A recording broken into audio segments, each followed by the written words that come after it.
whatsoever he tells you in the darkness. So yeah, this guy was ridiculous, right? Well, you know, if you're like me, you thought he was pretty silly, and you shared pictures of him, which I did. You know, I started looking, what's this thing? Okay, let's start here. It's called the valknut. Okay, so the valknut is a symbol consisting of 3 interlocked triangles. It appears on a variety of objects from the archaeological record of ancient Germanic people. Valknut is derived from the modern era. It was not called this back then. There it is. This is all on Wikipedia. I did look around on other stuff to make sure that this information was correct, which I like to do on Wikipedia. But it's all so nice and compact on here. We're just going to look it all on here. Now, it's associated with the god Odin. He's associated with wisdom, healing, death, royalty, the gallows, knowledge, war, battle, victory, sorcery, poetry, frenzy. In Old Dutch, Woden, in High German as Wutan, all ultimately stemming from the Proto-Germanic theonym Wodenaz, meaning Lord of Frenzy, or leader of the possessed.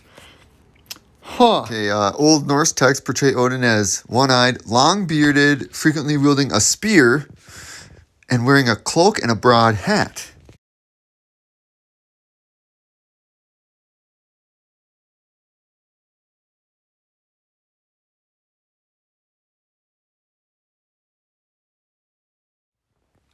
Odin is attested of having many sons, most famously the gods Thor and Balder.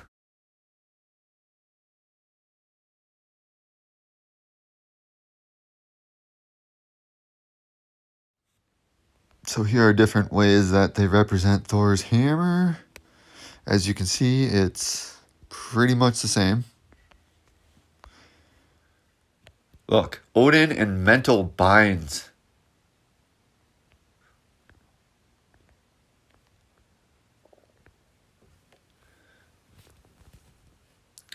The power of the god to bind and unbind, mentioned in the poems and elsewhere. He had the power to lay bonds upon the minds of men, so that men became helpless in battle. He could also loosen the tensions of fear and strain by his gifts of battle madness, intoxication, and inspiration. Old Norse texts associate female beings connected with the battlefield, the Valkyries, with the god. And Odin oversees Valhalla, where he receives half of those who die in battle. The other half are chosen by the goddess Freya for her afterlife location.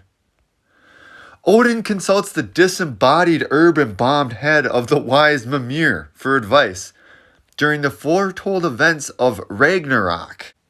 Ragnarok is a series of events including a great battle foretold to lead to the death of a number of great figures.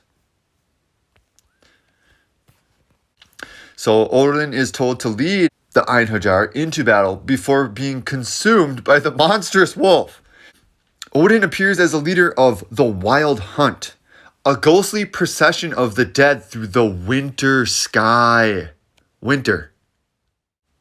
So we had a ritual in our Capitol building from an ancient Germanic demon who would bind his enemies' minds so they couldn't think correctly. By the way, these symbols were all followed by, those one guys from World War II. Those guys that were connected to Bayer, who is now connected to Monsanto, who is now connected to Pfizer. Was this their dark winter? Was this the ritual of the beginning of their dark winter?